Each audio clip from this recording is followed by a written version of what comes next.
Hi, everybody in podcast land and also on YouTube. I'm James. I'm David. I'm Riley. And this is the Carpool Critics Podcast, where today we discuss a nice, would you call this indie, foreign, Spanish language film? Something. The Platform. Spoiler alert! Sleeper hit, I think. Yeah. Yeah, Was it? Well, does that mean no one expected it to be a hit? I guess so. I saw it come up on Netflix and I was like, this looks gimmicky AF, I'm going to pass. Then I talked to a friend who was like, don't pass. Oh. And then I didn't. And then I was like, And this is so sweet. We should cover it on the podcast. I'm And not that's a why passer. That's why we're here. I saw it on Netflix and I was like, that thumbnail looks intriguing. But then I clicked on it and I'm like, oh, it's in Spanish? I'm out of here. You're one of those like repelled by dubs or subs. It's not that I'm repelled by it. Like, obviously, when you suggested we do this, I was kind of like, I mean, I didn't want to do it initially, but I wasn't like, I didn't drag my feet going into this.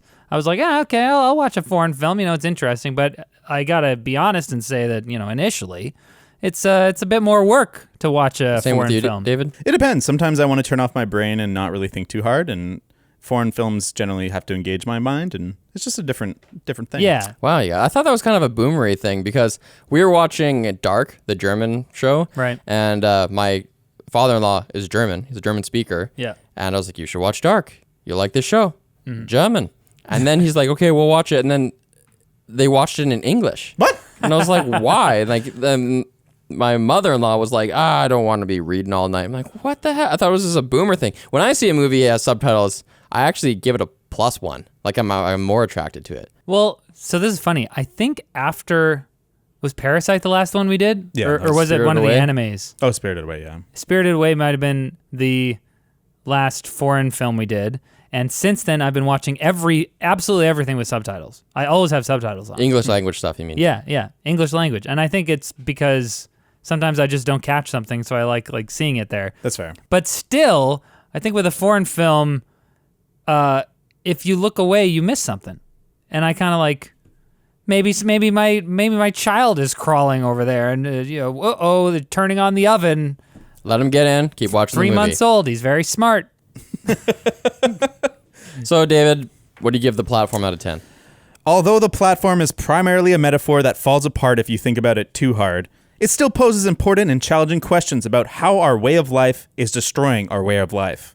7.7 out of 10. Dang, dude. 7.7? Yeah. Is that crazy? Holy crap. Oh. Middling score? Whoa! So he enjoyed it. Okay, Riley. Oh, man. Oh. Well, that was a better slogan. That was 100% a better slogan. Here's mine. If you've never heard of Socialism, or you haven't seen Snowpiercer, or read High Rise, or other works of literature with tiered structures, you may love this movie. 5 out of 10. Whoa! Right in the middle, right on the brink of enjoying it or not enjoying it. I honestly couldn't decide whether I was like, is this a 6? I don't know. But yeah, I didn't love it. You don't really like explicit violence or gore, though, No, do you? that had absolutely nothing to do with it. Are you sure? Because you're a wuss, aren't you? I don't remember whether you're a wuss or not. I remember wanting to cover, we like talked about perhaps doing Midsommar. No, I watched Midsummer Midsommar someday, yeah. and then you were like, I never am watching Midsummer again, we're not doing it. And I was like, Okay, that's an interesting point that we can maybe get into later, but it's the reason I hate Midsommar and the reason I don't hate this movie, but the reason I'm so apathetic towards this movie is not because there is explicit gore or whatever. It's the way that it's used and the overall kind of feeling that it gives the movie. It doesn't really add much, in my opinion. in Midsummer. I will never rate something lower because there's gore. I enjoy as much as the next guy seeing somebody eviscerated. You know I what love mean? gore. Yeah, but no, it has to be towards some purpose that isn't just look at this. I think there's a purpose in this movie, but James, tell us your score. Sure, yeah.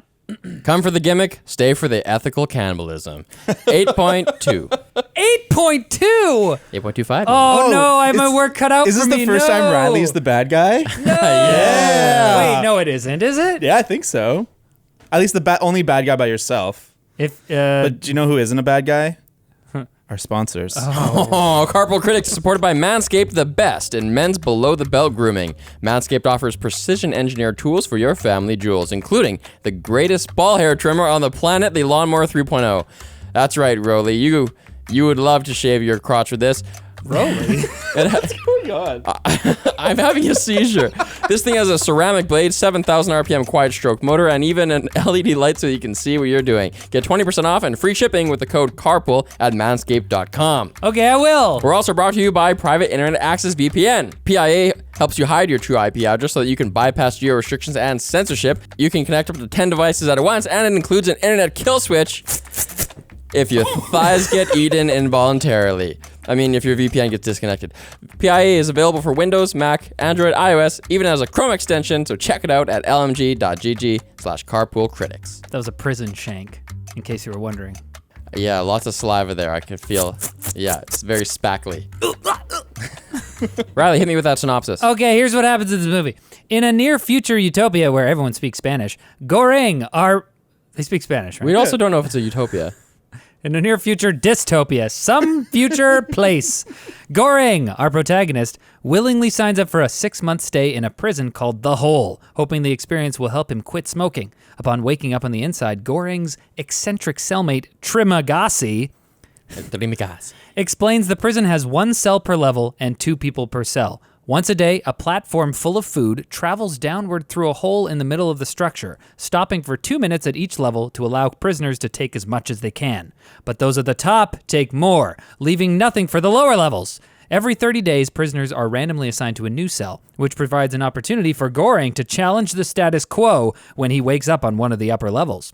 He rides the platform down with his new cellmate, forcing each prisoner to only take what they need, planning to ride the platform back to the top when they reach the bottom. But when they get there, he gets off and sends the child that he finds there back up to the top. The end. It's a very confusing last act, and that's how the synopsis ends. You left so much out of the synopsis. I know, but that's it's got to be quick.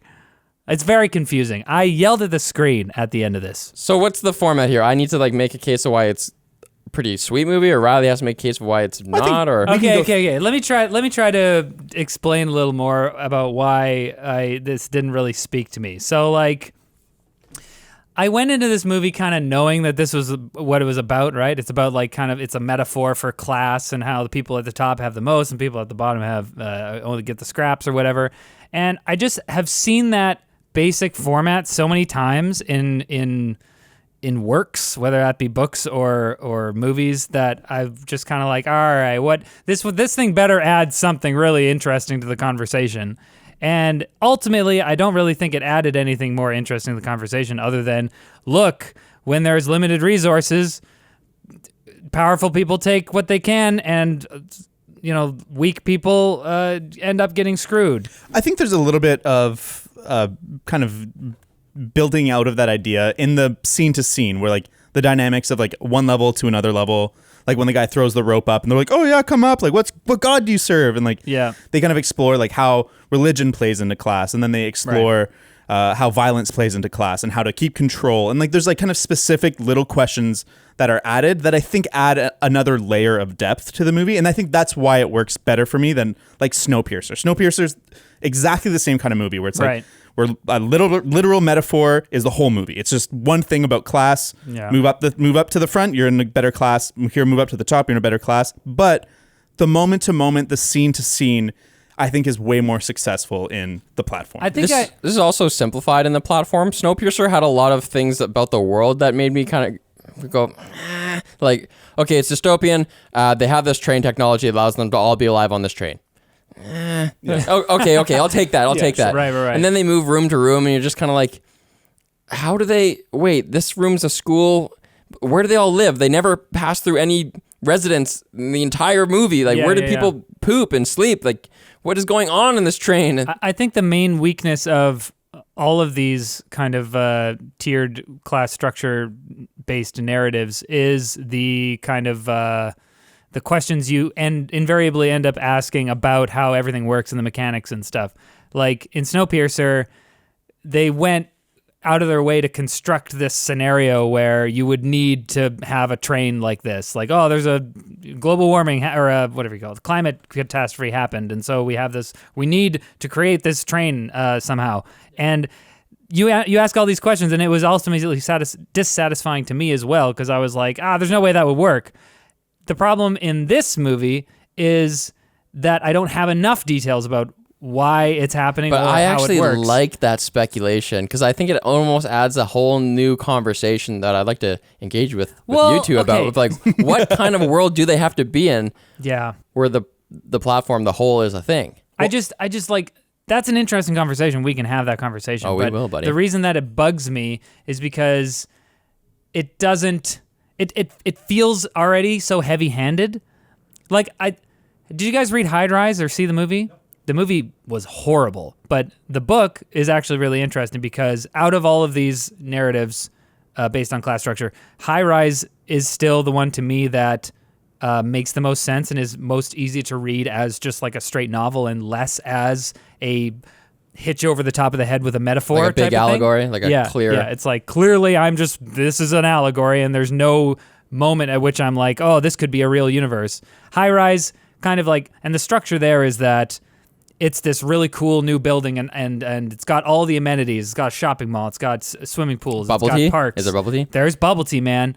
And so like people go in there and, you know, they buy places and they move in of their own accord, but the upper levels are really nice and that's where all the rich and decadent people live and the lower levels are so nice. And then kind of things break down and then there's like a revolution inside the building and there's like a lot of reasons that are given that kind of make sense. So that's still the one. If you haven't read High Rise and you liked the platform, give it a shot because that one, I think the book is decent. Yeah, I agree. I think that the biggest weakness of the platform is that there's a lot of stuff that happens that serves the metaphor better than the story. Right.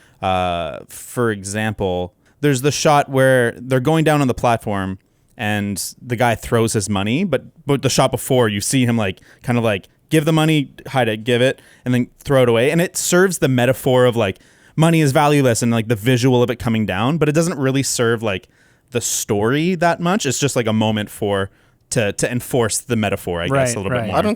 To me, that just is a totally innocuous moment because at that part of the movie, they're going down and they're forcibly rationing to each person they pass by. So every person who's in the prison is allowed to bring whatever one item they want. This person, for some reason, brought a bunch of money. Not a bad idea, I guess. You don't really know what you're getting into, apparently. Yeah, apparently. So he's like hoarding it and just groping it and staring at it because it's the only object he has. And then they give him some food, and then he's like so stoked that he apparently like cuts one bundle and like makes it rain on them. And then that's just kind of a cool shot. To me, it didn't seem like contrary to the story. To me, it was just one of those things where it's like, would someone going to prison like really bring money? Like most of the people seem to know what they're getting into, and like.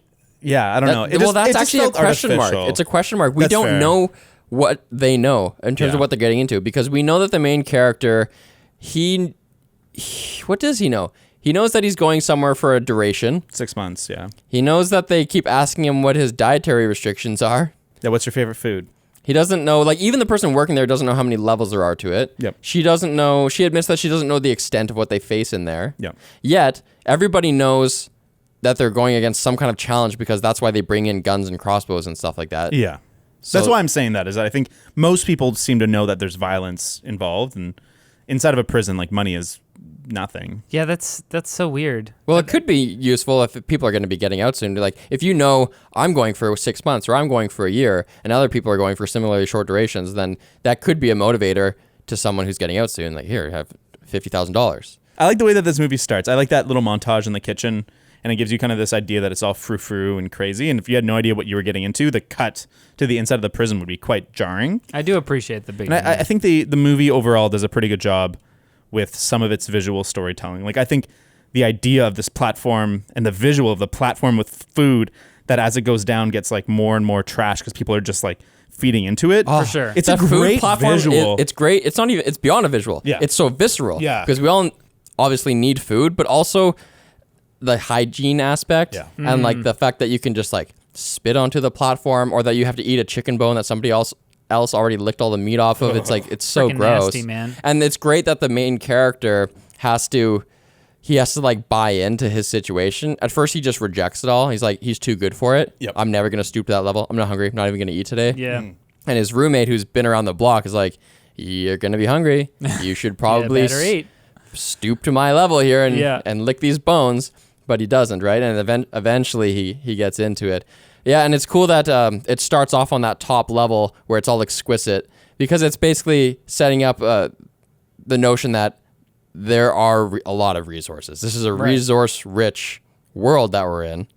Yeah. And then we're setting it down. That's one of the things. Well, okay, we'll talk about what bothered me or whatever. But that's what it also bothered me because we see all that in the beginning, and I'm like, okay, I want to see the scene where Goring like breaks into the kitchen or whatever, and like something happens there, and that was not fulfilled. So that was a bit of a promise broken in my opinion. Yeah, I hear you. I feel like the ending is designed to leave you with questions that you leave, and you're like, whoa, I've got to think about this movie. But it might have been more satisfying to have him confront someone instead of just get to the bottom and I will die. say that I completely agree that the movie is visually stunning. I think the production design of the prison itself and what you're talking about, like the food on the platform, like it's all very visceral. There's a lot of visceral shit in this movie. God. Both literally figurative and literal shit. And well cast. It really makes you feel things on like a biological level. All the actors are really interesting looking, and Yeah. his roommate to begin with, Trimigasi. Yeah. That guy, I really like what they do with the way that they release information to you in this movie because they made that character so cool. He has this little tick about always saying obviously. Yeah. And they set up this thing where he's tired of talking, so he's only going to give information to the main character if he receives a bit. So then they have like this little game going on, and there's just all these little things like that make it more interesting than it could be. It could be way worse. I totally agree, because you're right. Once they set up the stakes where he's like, I will only give you information if you give me information, then it starts to get a little bit better. But that first scene, when it's just them talking, felt like, okay, we're in info dump for like 3 minutes. And it's just it's shot, reverse shot, info dump. And I was like, immediately kind of like, it's going to be this kind of movie where it's like, it's not as interested about telling the story visually as it is just giving me this information and these ideas. And I think like I didn't feel it that badly because I just wanted to know. I wanted to know everything about that room and that prison. I think that the movie is incredible in broad strokes for visual storytelling. I think like you said, the production design's smart, and having those LED panels built in that go red and blue to kind of change the mood. Like at night it goes red, when it's cold, when they hold the food, all that stuff works really well. Even the audio cues as well. Totally. Like sometimes it just happens off screen and you're just like, I know what's going on. Totally. Or like the platform when it rushes back up and like the little thing, like his shirt flips up and you're like, oh, it's really moving fast, man. But there's also a lot of little opportunities that are missed. Like most of the first 60 minutes of this film is shot on normal lenses. So there's wide lenses where it's like you can see more, and as things get closer, they get more distorted. There's long lenses where you can see further away. It kind of compresses the space, and there's normal lenses. And most movies are shot 80% of normal lenses to kind of give it a more natural look, because it's kind of most closely approximating the human eye. And this movie is like that. It's shot on mostly normal lenses. And I think there was a missed opportunity that, like, as he's going more insane, you kind of like distort the space. You change it. Like in 12 Angry Men, like they change the way that they shoot, the angle that they approach to make it feel more claustrophobic. Or in like other, what's it called? There's just lots of movies that use, like, as the person's losing their sanity, they go to ultra wide close-ups and stuff like that. And they do that for one montage in this movie. But I feel like there's a lot of missed opportunities for little visual storytelling in this one. And this one would be a great candidate for for that kind of progression in terms of visual storytelling. Like, That was expected. I wrote that down. I'm like, I bet they're going to do it. Yeah. And it would be really noticeable too if they're shooting one way for, like, because you're in the same space. Like, lots of straight lines. You'd notice any kind of distortion. Totally. I don't know much about the production of this movie, but I imagine that they maybe made like one or two of the cells basically and reused them over and over. So it's like you're dealing with the exact same space over and over. So like we would notice any major shift in storytelling like that. It's a pretty cheap movie because like everything is in the prisons. There's the one kitchen scene. So they rented out a commercial kitchen. Then there's the underneath the athletic stadium. That's where they're doing the interview, but it's just like, it's like in an athletic stadium. Is that supposed to be what it is? No, I think it's supposed to be like a nondescript open room. room. Yeah. That's what I thought. Reminds me of Control. I was like, I'm playing Control right now, and I'm like, you're playing Control? Yeah. Are you playing it? Well, I thought did you just start playing it? Yeah. I think I told you I was playing it like 2 days ago. I've never heard of this game. I have no idea. You'll love it. I have no idea what's happening. Anyways, now. but it's just Control's big sick. open spaces with like flat surfaces, and it's supposed to kind of be surreal a little bit, or like kind of feel unnatural and cold. I'm pretty sure you're playing Control because I planted the seed in your mind. Inception. Probably. Okay. I just want the credit for that. Okay. I thought it was pretty wicked. Like I said in my synopsis, ethical cannibalism. I don't know, at least rational cannibalism. Rational, yeah. When him and his roommate, after 1 month, they switch cells, they end up way lower down, like 202. 202, yeah. And so there's just no food coming. And for some reason, every single time he switches cells and wakes up, he's always the last one to wake up. Yeah. This guy, he's a sleepy boy. Sleepy, groggy Goreng. Stayed up late reading his book. He wakes up tied to his bed, and tiramisu, or has him totally tied down and bound, and he explains to him, he's like, look, I'm old and weak, and after a month, you'd probably kill me. Yeah. So instead, we are both going to eat you slowly. We are both going to eat. Yeah. yeah, That's what he says. He says, you can have some, or don't worry, I'll give you your share, he says. He's like, of myself? It's so creepy. It's Yeah. like on this fine line. On the one hand, he's like a Hannibal Lecter, and you're like, you're disgusting and despicable. How could you? On the other hand, you're like, he's doing what it takes to survive. Totally. Well, and they've done such a good job with Yeah. with his character, where the first time you meet him, he's kind of unsettling and weird, and he tells the story of the samurai knife that sharpens every time you use it. Right. He's like, "This is my item," and you start to understand, oh, this is a vicious place, because the main character's brought in a book, and that's like his item, because he thought like, oh, I'm going to be bored, I want to read a book, but this guy has a knife, and other people have like not like swords and stuff. Yeah. And but like they kind of do that roller coaster with that character where you like him a little bit, then you're like, oh, he's really scary, and then the main character accuses him of cannibalism, and you're like, oh, this is really bad. And he's like, no, I did it because he was already dead. And you're like, okay, and then they get the montage where they're actually getting along really well, and they're kind of like feasting on the food, and They're doing yoga naked. Yeah, they're doing yoga naked. yeah, They're throwing food at each other. They're like, ha! Yeah, that montage is fun. And you're like, oh, this guy's okay, that's fine. And then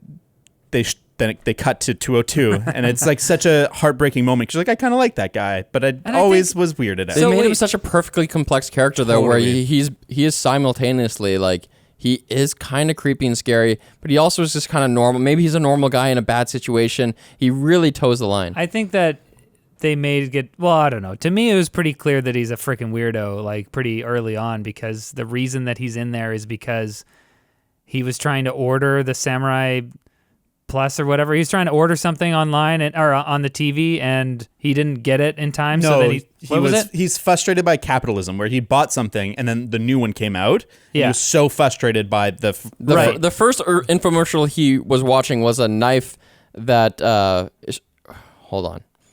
It's a knife sharpener. No. No, it's that knife that sharpens itself. No, that's No, the that's second the thing. second Oh, that's the the second second one. First thing Oh, is okay. just a knife sharpener. Okay. Yeah, it's a fancy knife sharpener. And and he buys it. And then the next infomercial he watches is the one that sharpens itself, obviating the need for the Right. yeah. knife sharpener. So he's like, God damn it, screw capitalism, and he throws his TV out the window and Yeah, like kills a guy. Kills an illegal immigrant. So what kind of normal person throws their TV out the window when they see an infomercial for Spanish a product people. better Well, than what they got? Yeah, fiery Southern Europeans. Yeah, but we're he's not Spanish, normal. so we can't know. He had the choice of going to like a psych ward or the hole. Uh-huh. And that, so, I mean, he's not, he's mentally ill, I guess. He's not Yeah. normal. Right. He's not a normal guy. Okay, you're right. He's But a weirdo. he's understandable. He's believable in a sense. Although I wrote down, I'm like, will this movie succeed at making me believe that people can turn into him in the whole? Like, can our main character turn into this guy? Oh, absolutely. Well, you do see him when, who's the character, the woman that travels down? Mihiru? Mihiru is, Miharu. okay, Sorry. she actually rescues Goreng Right. and Because he showed her compassion. stabs Tiramisu in the throat. And then this is actually the one moment where I thought Goreng acted out of character. He seemed like such a sympathetic or such a sensitive man. Mm-hmm. He pounces on Tiramisu. I'm just going to call him that from now on. Sure. It's easier for me to say. And he kills him. He stabs him repeatedly. Well, but I didn't think he would do that. see, I think I maybe had that thought first as well, but then it made sense to me that, he's been tied down for what, 2 weeks or something at that point? He's been tied to a bed for 2 weeks with the guy being like, I'm going to eat you. And then he finally starts to cut him up. And I'm like, okay, yeah, no, sure. This guy's probably got his mind broken a little bit. Oh, yeah. It's Yeah, go totally, for it. it's defensible. It's totally defensible, Yeah. but And also he was going to die anyway. He's got a nut cut to the throat. Like he was bleeding out. Yeah, I thought it was interesting for the pacing of the movie. I would have expected the worst time to be later in the movie. Worst time in like his in that character in Goring's life. Like the dark point would be later, and he goes to a lower level later. But the person he's partnered with kills himself right away. So you're like, oh yeah, he's gonna have food the whole month. It's fine. Right. And I thought it was interesting that his darkest point as a character is pretty close to the beginning of the movie. I don't think it's his darkest point in philosophically, because at that point, that first roommate of his represents one end of a spectrum. He's the cynic, where it's like, people above are bastards, they're above us. People below, they're pieces of shit, they're below us. They deserve what they Everybody get. deserves what they get. And so I think it's more depressing for Goreng to later have his next roommate, the former administration worker, who Imoguiri. I know some Spanish names, but I've never seen these ones before, and these are hard to say. They're not Spanish.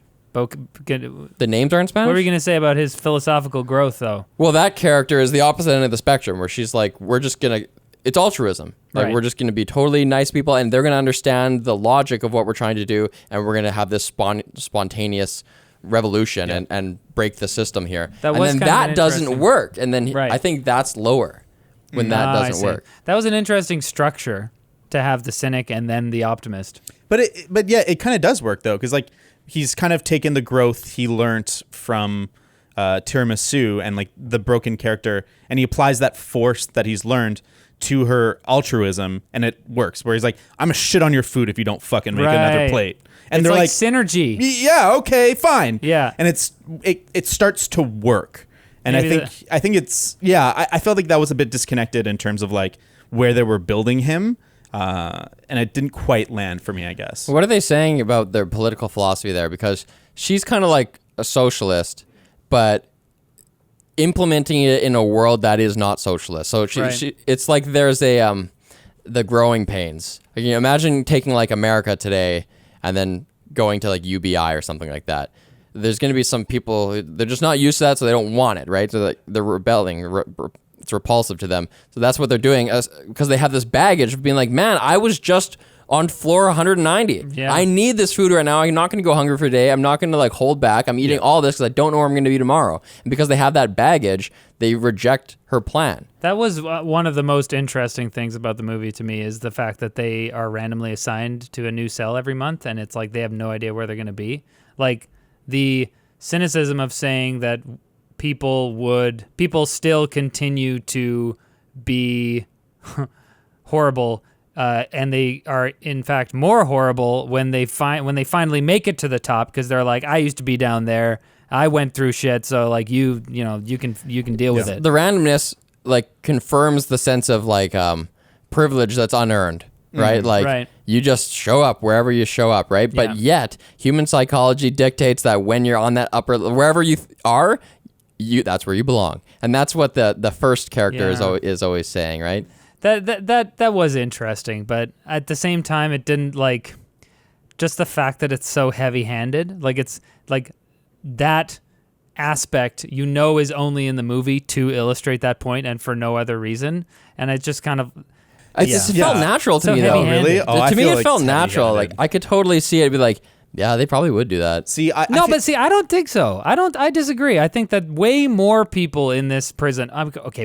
Wait, it's a prison, so like a lot of these people are criminals. So who knows? Well, but we don't even know that in the movie. Fair enough. It's never called a prison. Fair enough. But I think that given the average person, if you took like a bunch of random people from the population and put them in this building, there would be a lot more cooperation than there is. I don't know.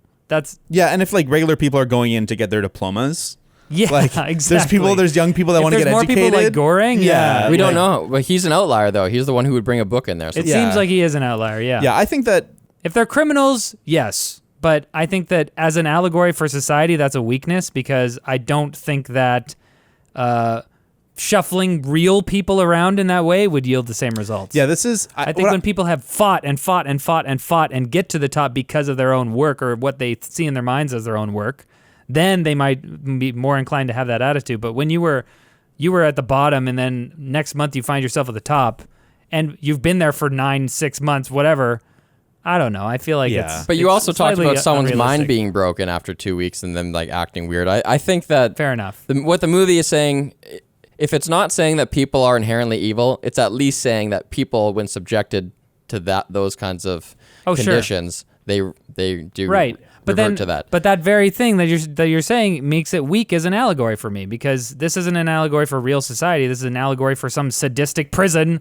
where people are forced to eat each other. Well, I think my biggest gripe with this movie is that it's socialist criticism of capitalism for socialists.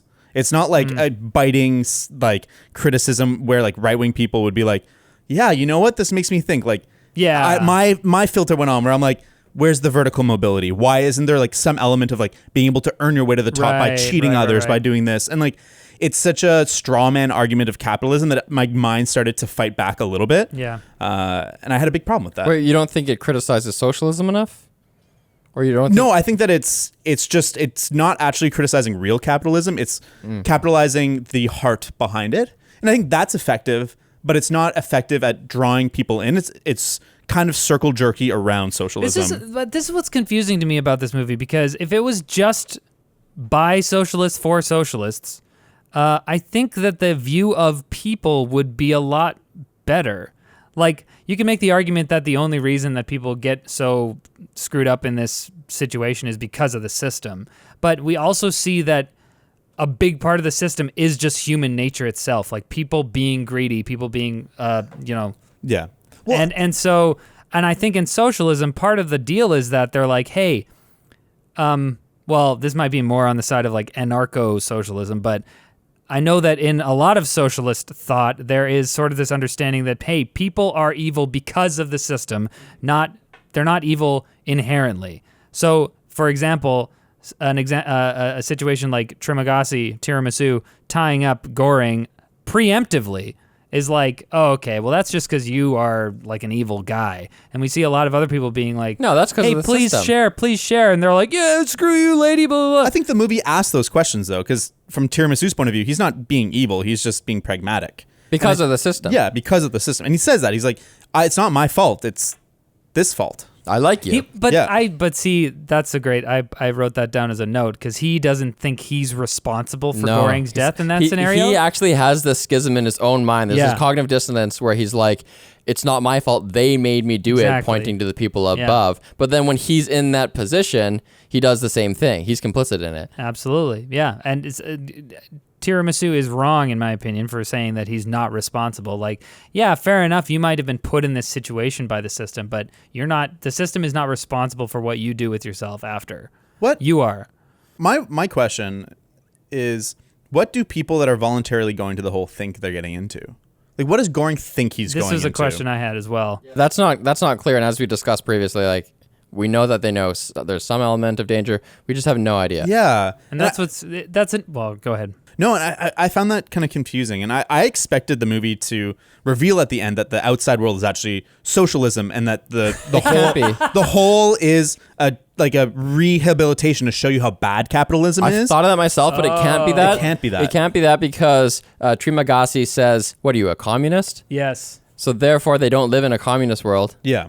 Not to say that socialism and communism is the same, but it must be some kind of capitalism or something. Yeah. It seems to be an authoritarian state. They talk about the administration, and not everything the administration does is bad. And yeah. I don't know how I felt about him calling him a communist, because on the one hand, it's like, it's a little bit of a tongue-in-cheek reference to the fact that like everyone knows that that's the dominant allegory here. But on the other hand, it kind of like plays its hand to be like, I don't know, it was too on the nose. Yeah, I agree. Like, in case you forgot, this movie's about communism. Yeah, it's almost as if they were just like, oh, it's trickling down. Yeah. The economics are trickling down. yeah. It's like, okay, yeah, I get it. Communism. Like someone's bleeding out and the blood is like trickling down, and they're like, trickling down just like the flow of capital. But to go back to a earlier point, was when he has the roommate who wants to be altruistic, and then eventually they have to compel their downstairs neighbors to share by threatening to poop on their food. Yeah. And then ultimately they compel everybody to share by force, by riding the platform down and doling out themselves what's good for each person. Right. I think that is a criticism of socialism and communism, because it's the government knowing what's best for you, needing to use force Totally. to use this to implement this system. It's funny. I totally agree. I found it very interesting when they landed at the wise man's level, and he's like, "What are you doing? You need That's this such is a all weird, stupid." like, And it side felt, scene. Yeah, it felt really weird. Yeah. But I like that. I left that scene being like, who polices the police? Like, who these are, like, they've chosen to become the police of the resource and to hand it out, and they've decided they're the authority. But like, in our world, in the wider world, how does that work? Who decides who gets to hold it? And like, they came from power, and that's why they're able to do this. Well, it's just like typical Animal Farm stuff, right? Yeah.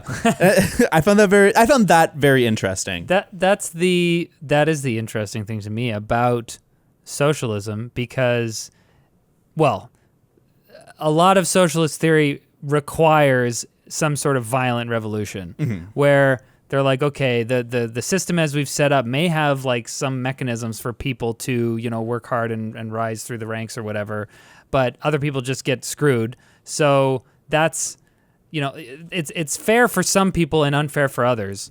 So at the end of the day, what rules? Power. It's power. Everyone knows that at the end of the day, power rules. Power's so it's power. like you either convince people to share, or if they don't want to share, then you make them share. And I don't know. It's like that's part and parcel of socialist theory. Yeah. And for a lot of people, is like the need for violent revolution. The master's tools cannot dismantle the master's house. There you go. I think the ending is a little confused.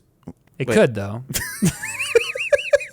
The master is not a construction worker. He's like a writer, so can't okay. dismantle a house You with a better not typewriter. criticize. This is a very well-known feminist quote. Don't criticize it.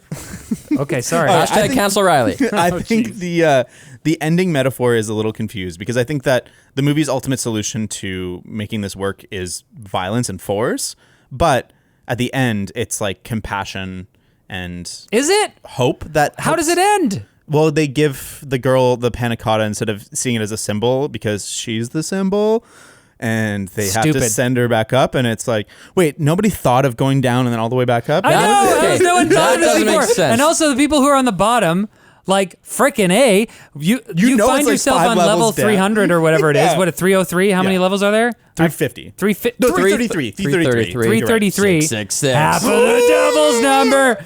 So like you find yourself on that level, first thing you do, get on the frickin' platform. Yeah. Hello? There's a few questions like that. Well, did you notice that level 0 where they load the food, it still looks like a cell. Even though the kitchen staff are interfacing with it, it doesn't look like the restaurant. It looks like the cell. Well, and so this maybe is- they just kill people who write it up. Exactly, but this is what's so confusing to me about the whole thing. It's like, oh, okay, the girl is the message. And so And what? who's gonna get it? First of all, just mechanically, I have a question about how the platform, it goes up super, super fast. Maglev. So, like, does it that's slow fine. down as it approaches the top, or does it just, is it a hard stop, and then the person just splats on the top? Is that what happens? That's the real Because ending. if that's what happens, the whole thing sucks. See you later. Also, if the top level is a cell and the girl goes to the top and she it's like, oh, she's locked in there and they just treat her like another prisoner. Okay, I guess nothing changed. What? That's how you work for the kitchen. That's how their hiring process I just is. don't Oh, there's maybe. so many questions. Like, I thought when the movie ended, I thought there was like another half hour. I was like, there's so many questions. Like, they're gonna answer this. Like, they're gonna go to the top. They're gonna get in the kitchen, and then it ends on the shot of the girl riding the platform up. I was like, With no emotion. Yeah, why is she sleeping? Yeah, and it's going like a million Right. miles an hour. Jeez, Right. isn't it? the screen cuts to black, and I yelled at my screen. I was like, what? Yeah. What do you mean? Yeah. No. There's a few problems for sure, and like even like the visual of the panna cotta making it all the way back up. Like, what do they really think is gonna happen? That they're gonna like the chef is gonna get back the complete panna cotta? Be like, we have to tear it all down. It's all over. Yeah. We're done now. Let them all go. Yeah. Well, I like- guess he thinks because of his previous roommate who worked there, she impressed upon him that it's some kind of game they need to break. They need to signal, like, because we don't know that they're in a prison. Yeah. It seems actually more like they're in an experiment. Kind of, And they yeah. need to finally demonstrate this outcome that will end the experiment. And so he thinks that that there's a kid in here? or that we can all I see. we can rise up together and we Right. can send this perfect piece of food back to the top. Like, look at us, we're organized, we're not savages. But like, it's just two policemen holding it all together. What? It's not like everyone banding together. It's No. just two dudes with force that are like, we are going to keep order. We're going to keep the law. We're going to keep the resources as they should be. For sure. And it's not like an uprising of the people. And I think that the movie would be way better if they banded together with many levels instead of like instead of just being two people Well, they with just force. had to get through the first 50, really. After that, everybody was like, sweet, thank you. Sort of. I actually liked this, that the first 50 they have to fight people off. Then there's like 20 levels of buffer where it's all good. And then the people are so desperate below that they start to have to fight again. Yeah. And I like that visual where it's like when there's need, like there'll always be violence. Right. Yeah, I think that's why this movie is not necessarily it's not an argument for socialism. Like, this movie criticizes socialism and capitalism, and I don't know, like, would it be stronger if it actually made an argument for one or the other instead of just being like, look at these different ways of thinking, they all suck? I think it makes more of an argument for socialism. Or no, it criticizes capitalism more. Like ruthless, unfettered capitalism, I think is the villain of this movie. I don't even know if it criticizes capitalism so much as it just criticizes the idea of hierarchies, which is more of a which is more of a socialist idea, but even socialism has hierarchies within it. They're like made out of necessity, though. They're not Yeah. made out of like where you happen to land in life. And I guess maybe that's like a good litmus test for like where my beliefs are. Because to me, I'm like, yeah, see, fuck capitalism. but like maybe you're right. Maybe there is more. It's more about like the wider constructs that we create in either system. I think the fact that they're going down, whacking people on the head and like killing people on the way down is like it's hard to read that as a point towards socialism because, like you say, they're like two cops, like forcing people to have the right amount. It's authoritarianism. And they've basically become this. Yeah. They've become the administration. And there's no element of joining together at all. Like there would have to be that in order for there to be some sort of socialist takeaway. Totally. So I don't know, man. Yeah. I guess if they had a stronger ending, maybe if the administration rejected the message because ends don't justify means. Honestly, if there was like another 20 minutes where they just kind of like explore that idea a little bit and it ended up being okay, like this could have been like a 7.5 for me. But like the lack of completion, the lack of vision, it's just like a bunch of shit happens. People I made multiple points about drool. Like it's just like shit's going down. People are eating each other. It's a crazy, crazy time. And then what do we take away? Yeah. Nothing. Yeah, I think it's just disappointing. The movie will always focus on serving the metaphor over the movie, and I think that was a mistake. I think they needed to make the movie first and then build the metaphor around that story. And the story's kind of lame. It's just, okay, it's follow a guy for 6 months as he goes through different levels and eventually goes to the bottom and dies. Right. Yeah. That's the story. And why does he get off? Because he has to for the metaphor. Does he?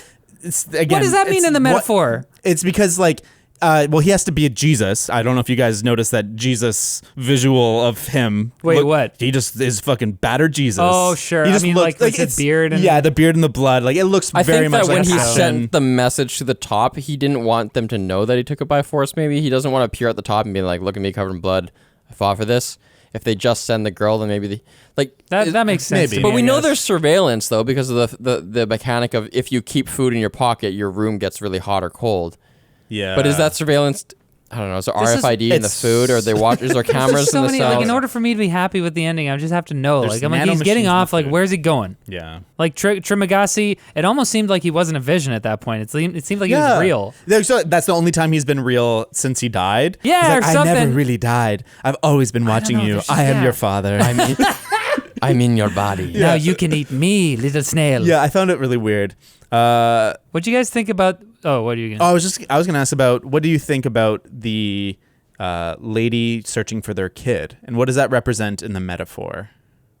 Okay, so I was confused about this because at first they're like she's looking for her kid, and then someone else, I forget who says it, but someone else is like, she doesn't have a kid. She's just it's insane. Srimagasi says that. She's it's the Oh, that's person right. the administrator person. Yeah, that's right. Right. She's like, she came by herself. I interviewed her. I admitted her. Yeah, she came doesn't alone. have a kid. She's just like, she's an actress. And there was like a She wants to comment be, about her. Marilyn She wants to be the Monroe. Asian Marilyn Monroe. And she said something about her slit eyes. I was like, what's going on here? This is weird. Yeah.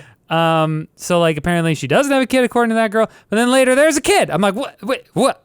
Who? Wait, what do you mean? Yeah. Where'd the kid come from? And she died before getting to see her. Like, that was such a weird final fight when they're Wait, just but- lowering and she's dead on the thing already.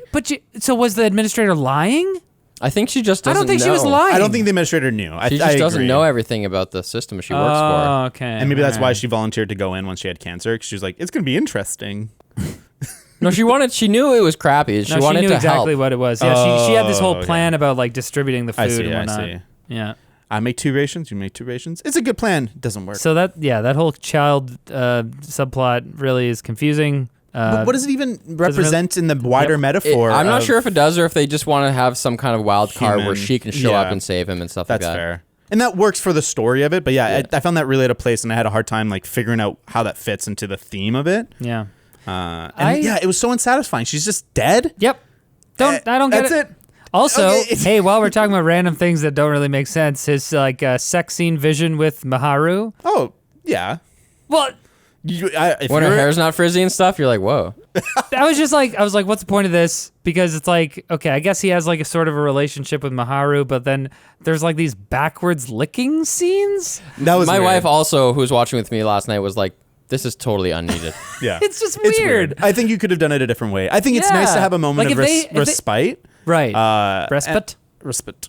And it's like, just for a pacing of the movie thing where like you get a breather, there's no tension for a second. You know it's not real, but like Is it just to maybe make the audience like her more? probably part of it. And help you understand how much she's thinking about her. So that when she shows up, you're like, she's important. I guess I would have appreciated it more if there was some sort of like. I think Maharu as a character in as a whole was just kind of confusing. Like, what's her role in the whole thing? Like, she's kind of like a red herring, where it's like you think she's really important, but she's not. Like they sort of have a relationship, but they don't really. Like She is important insofar as the existence of this child, who is the ultimate message, who's the ultimate vessel for breaking out of the prison. I guess so, but But it's what is- yeah. ultimately just so confusing that I wish they kind of just like tied it up a little bit more to make it make sense. Yeah. And I think I wish they explained a little bit more why having a kid in there is the ultimate message. Like, why is a kid like And she's there? how'd she She's get there. in there? She's there, but yeah. And how long has she been there by herself? Is she not eaten for the month? Like, Yeah, she's down on 333, right? Like, yeah. Like, how long has she been there? How long has she not eaten? Like, are Yeah. they bringing her special food? Like, I don't know. Yeah. Also, okay. Wait. Was that the first day that they were on that level? Him and Bahara. I think they stay one. Actually, no, they go right away. Just the 2 minutes. Right. They give her the panna cotta, and then they're like, "We got to get Okay. on." So I she's think. only been on that level for that time. Well, we don't know. we don't know what day they left Well, if level 6. she's not going to survive down there by herself. There was no other cellmate, unless she's like her mom. Survivor. Straight She's the up, clone. Straight up kills people. Yeah. Also, okay, are we just into nitpicks? No. Yeah, let's do it. No, we can't just be into nitpicks. There's other big things to say. We're in the nitpicks. You brought up the religious stuff. Is that important at all? I don't. That was one of the things where I didn't know what they were trying to say. 'Cause Yeah. There's a few. There's Baharat is the most religious character, and there's like explicitly religious exchanges. He's the character that has the rope, and he's appealing to the people above him for him to climb out. Right. But I mean, I understand when people don't. It doesn't benefit them. Yeah. I mean, although anybody could climb the rope, he could get everybody to climb up with him. Exactly. I think we could all climb up together. Yeah. And he uses the appeal to religion. Right. He says he's pious and he tries to connect on the religious level with the people above him. Yeah. And I don't know what the message is there, really. The thing that was confusing to me about that whole scene is that he's not the one who says God first. The people up top say, "Do you believe in God?" And then that's why they start down on that whole conversation. So I'm like, I don't even know if he does believe in God. I feel like there's one interpretation where I'm like, he's just going along with this because he thinks they believe in God because they asked him about it. So he's like, "Oh yeah, I love God. Yeah, love big God guy." Yeah, I think there's an element of that, and I think that scene is one of those scenes that as they were trying to workshop these ideas and how to build out this world, they're like, okay, how do we incorporate religion into this theme, into this metaphor? And they're like, okay, we got to have a scene where like religion is used against the lower class as a weapon, and like in the same way that like, why is he trying to get his education? Why is he going in debt to get his education? Well, we want to have like student debt be part of this metaphor and have it work as part of this. And I think it's not that much more than that. It felt a little shoehorned in to the overall kind of theme, and I think maybe part of that is the fact that like Catholicism and stuff is more deeply ingrained in Spanish society than it is like over here. Like I think that explains. He's not the only character who quotes the Bible and stuff like that. Yeah, there's a lot of I like, think it's definitely possible that there's just casual references to religion that are just part of their culture. But that makes sense to me. I don't know. I mean, it's clear to me that when they thought of this concept, like when you're writing a screenplay at the beginning, you just write an idea board. We're like, okay, I have this idea for the world, in this case, the whole. What are all the cool things that could happen in this world? Cannibalism, a guy with a rope, a person who just rides the bus and goes and just kills everybody randomly. And like, you make a list of 100 ideas and you try to work in the ones that are the coolest that you just have to see, and you structure the outline around that. And to me, it's like Maharu is like that, and maybe the Baharat is like that a bit too. Although they are integrated, I think, pretty smartly. And I feel like it was pretty cool that Baharat, he's trying to go up, and then he goes, go down to go up, and he kind of switches his perspective. Yeah. That was cool. That was the coolest part of the movie to me, when they were like, we're going to go down the platform and then ride it up. And they were like, let's do this, brother. But they got the staff, so I'm like, okay, cool. Yeah, let's go. I really thought the Baharat scene was really stupid up until he has his breakdown and Goreng has to save him. Yeah, because like him climbing the rope and them shitting on his face and stuff and like laughing, I was like, the pooping on his face, like, here, climb the rope, and then there's pooping right in your face. That was a little too far. It was a little too much. And I didn't love the idea of like having this kind of token black guy who's an idiot, sort of, who like is just gonna has this idea and just gets shot down. But then they balance it down. It's sort of a metaphor, I guess, because it's like, well, they don't really say explicitly whether they did that to him because he's black, but maybe, I don't know. So I didn't even pick up on his lisp until people started making fun of it, and I was like, oh. Oh, did you guys watch? Oh, that's because they're Spanish, and but he's got the most pronounced like. Oh, the wise guy is a lisp. No. The Baharat. But the wise guy does have a few lines where he does a strong lisp thing, right? But that's just a Spanish thing. Okay, yeah. I did you watch it with audio?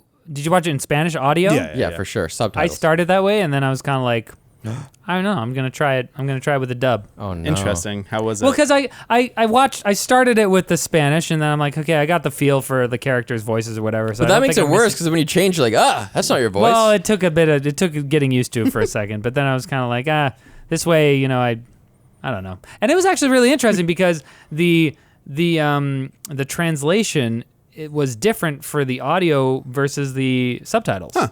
I could see that with my limited knowledge of Spanish. I could see where sometimes they said something in Spanish and the translation, I was like, that's not exact. Yeah, it's funny because I think, well, I don't know which one makes more sense on average, but I could tell that sometimes they change the audio translation so that it matches up better with the lip movements. That's pretty normal though, isn't it? And I think it's definitely also normal, it's just, it sounds weirder if you say something that just no one would say. Yeah. That's more awkward than reading something that no one would say. Right. Because you could read it and be like, that's very literal, and no one would say that out loud, but I get what it's saying, and it's interesting that they think that way in their language. Like, it can work that way. Oh, sorry, go ahead. There were also a couple moments with that where it actually changes the content of the movie. There, I think when Trimagasi has Goreng tied up, and he's like talking to him about how he's going to eat him, he's this little snail and stuff. I think in the subtitles, it says something about how he's going to enjoy it or something. And on the audio, he's like, it's what I have to do or something. Oh, that's pretty So big there was difference. like, it's quite a bit different. Yeah. And I was like, oh, that's interesting. I mean, it doesn't really change the overall thing. But the language stuff I noticed is that I feel like there's a little bit of lost wordplay. Like my Spanish is super limited, but there's some stuff like how snail... corazón is really close to corazón, which is like heart, like a big heart, and like how obvious and the whole were almost the same word. It was like oyo and like ogyo. Obvio. Yeah. And I think that was like, I don't think that's by accident. I think it's by design. You just kind of lose that in the translation. I was like, huh. Huh, interesting. Okay. If in my mind, this setup was pretty lame as an allegory for like class, the hierarchical structures, or AKA or capitalism, whatever you want to put on there. So, what do you guys think would be? I wanted to ask you guys what you guys think would be like the best scenario for like an allegory that we wouldn't necessarily feel beaten over the head with. Because in my mind, can I say what mine is? Please Yeah, do. because how am I going to just invent that right now? Mine is like a space station, okay? Something has happened on Earth. It's a horrible thing, and people are up in space. It makes more. It's basically like Snowpiercer, but you can do more. Spacepiercer. You can do more with it. It's like a mix of Snowpiercer and High Rise, where people are trapped in this world, but you can do a lot with it that makes the universe actually make sense. Because we've had a lot of sci-fi movies where, you know, the Earth is destroyed or whatever, and people are off in a space station or a ship or whatever, and that's like a normal thing. So you could easily adapt one of those into sort of a metaphor for class structure. It just has to be contained. The more contained it is, the more clear the allegory. Right. And You're I just don't saying know. these were almost too contained. What? Well, yes, it's too contained. What's the deal? When I it's think like- Snowpiercer tried to make a external world that made sense, and I think failed because it just doesn't. It's like Well, Snowpiercer is similarly contained, but they actually just isn't that, you know, there's windows on the train, so they showed us outside. Well, yes, it's contained, but the reason why their explanation for trying to make sense of this leads to a bunch of inconsistencies, like I don't understand how people could live their whole lives in like one car of a train or whatever, or like how you have like a plant train and then like a club train and then a engineering car of the train. So you have to like go through different. Yeah, like those school children have to walk by your orgy. Yeah, exactly. There's just a lot of things that just don't make mechanical sense. Yeah. And in this one, they don't even try. It's just like we're just in this big concrete building, and it's And even- socialism and capitalism Yeah. distilled. Even if you think about it, like, there's no such thing as a 333-story building, and presumably... That's another question. Right. It's underground. It's I underground. guess. Is it all underground? Yeah, we don't know. Like, Maybe it's a high rise that also has a giant basement. That would have been. We don't know. That would have been interesting. Do you think there should be a sequel No. where they break into the top? Please no. No. Leave They should me have out done of it. it. They should have done it in this one, but they didn't. A sequel where they break into the top. They're like, oh, we recognized there was a huge gap in our movie. Like, it just starts with them breaking out of it. Like, it just starts with the kid at the top. But that would be. Yeah. No, that's Yeah. dumb. That is dumb. I think if I was to make my contained criticism of the way things are, Yep. I think a prison's not a bad way of doing it, and I think that this movie would be better if people actually had a lot more agency, because they are such a victim to the system, Right. and it becomes kind of just like lame, where you're like, I'm not actually seeing humans do anything, I'm seeing prisoners that are meant to be metaphors for Yeah. the system. And I think if you could do a prison one, that would be really interesting. All the guards are like, there's like an apocalypse and all the guards have to go home and all the Totally. prisoners are left, and then a system naturally emerges. But you need more character agency. Yes. There's no agency in this movie. In that kind of setup, you could have different characters who behave differently. Like in Totally. this one, you do get that a little bit. A little bit. But it's mostly the difference between like I'm gonna stab you when you come down or not. Like Well, I it's think- like there's shades of gray here. The constraints of their prison setup means that if they have a cool plan and they want to be agents of change, they're kind of at the mercy of the next person down. If that next person down doesn't go with it, you're screwed. Even if you're like, hey, I'm going to poop on your food if you don't do this. Well, then they have to threaten to poop on the next people's food, or your plan doesn't work. Yeah. Right. So that's why they ultimately have to just like ride the platform and force everybody. Yeah, that's another weakness of the allegory for me, I think, is that in real life you can have these kind of cross-class interactions and maybe not have everyone be a deathly encounter where you're probably just going to die or something. What if Yeah. the whole, instead of it being totally linear, was like a helix or something like that? So there's still levels, like it's like a water slide that twirls. And then so you're on your level, but you can, the other level that's like way, way below you that gets way less food than you is like spatially next to you, so you can see them.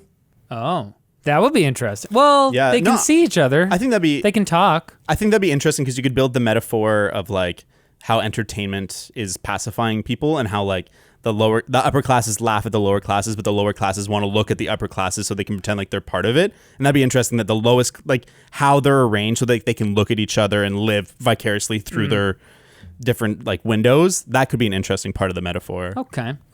The last thing that I We're gonna wanted write a new movie here, guys. The water slide. The water slide.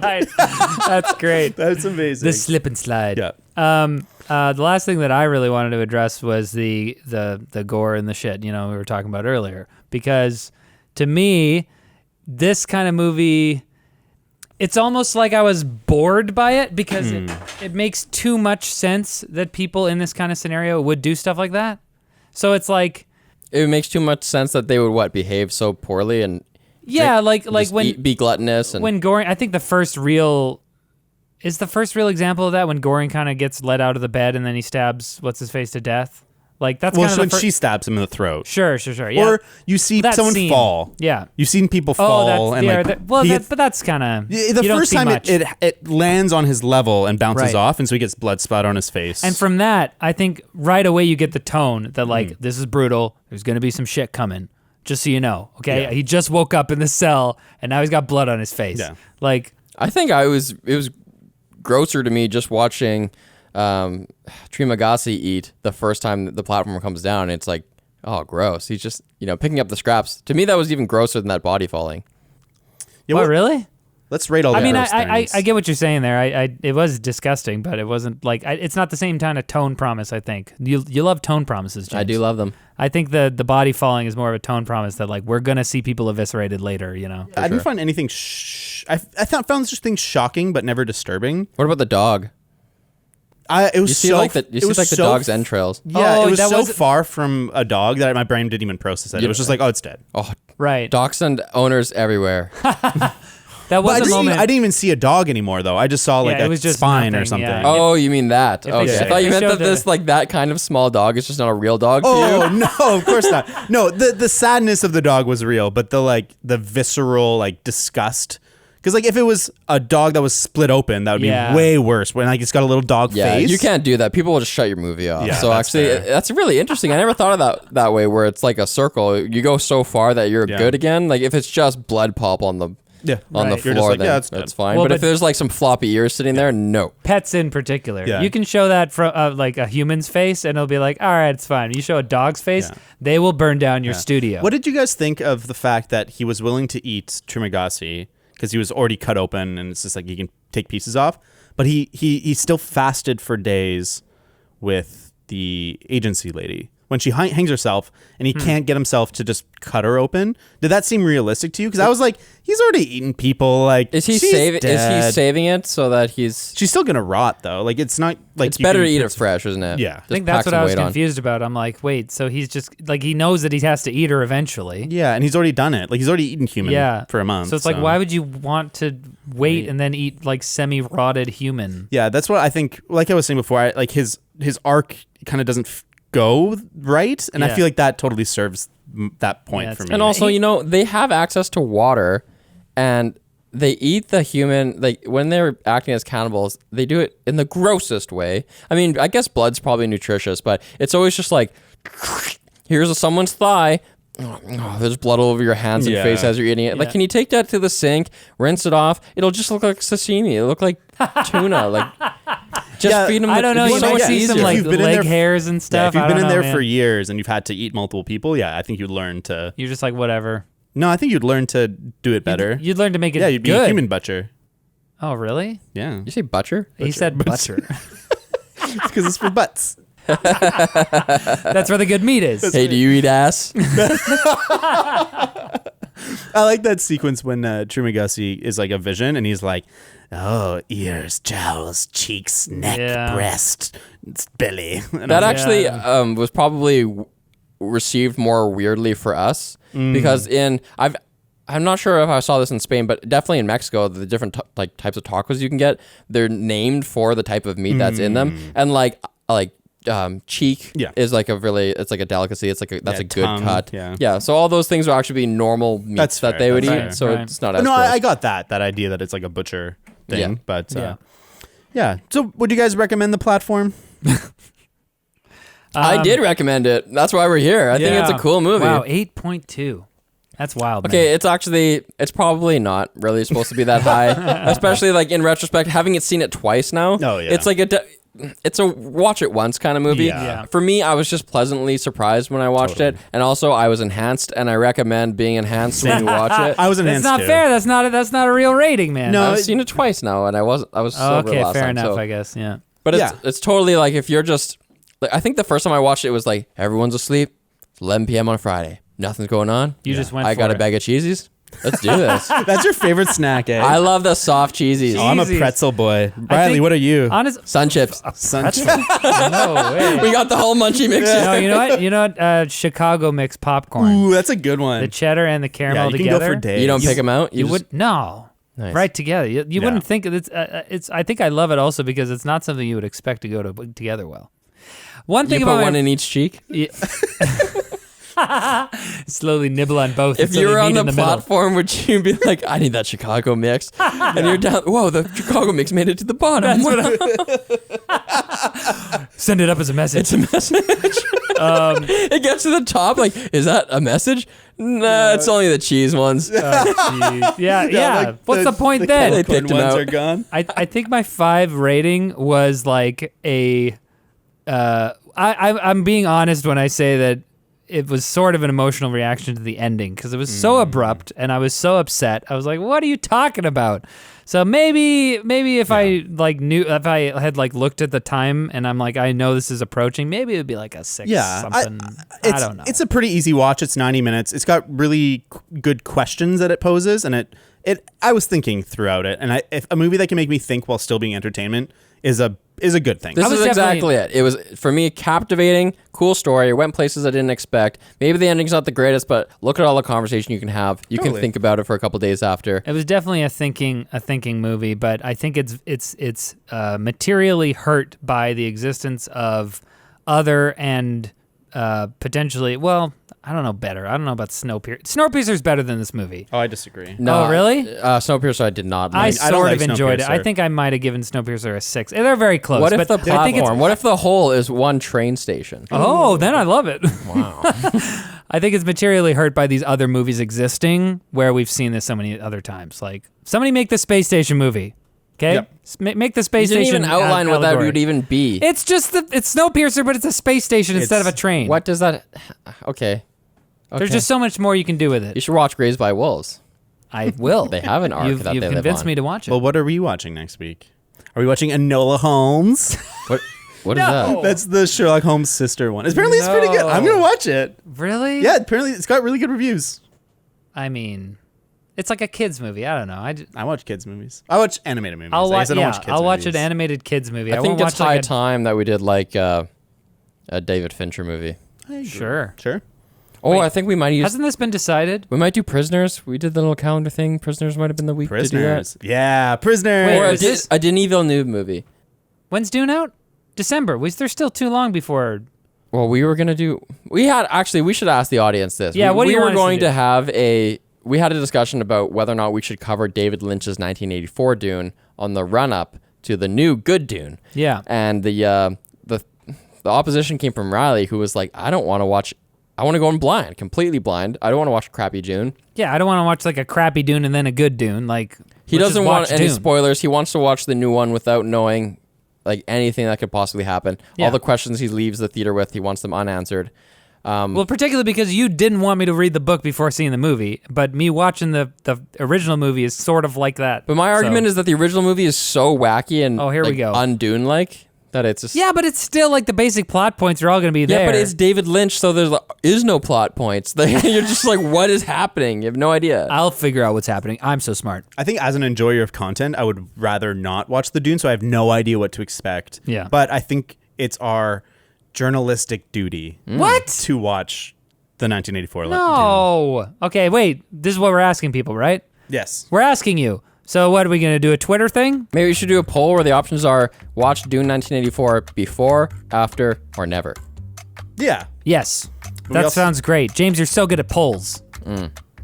It's pulling high on the... Okay, so watch out on Twitter for that poll. Maybe we'll do it on YouTube too, the YouTube you? community post. I think you can do polls.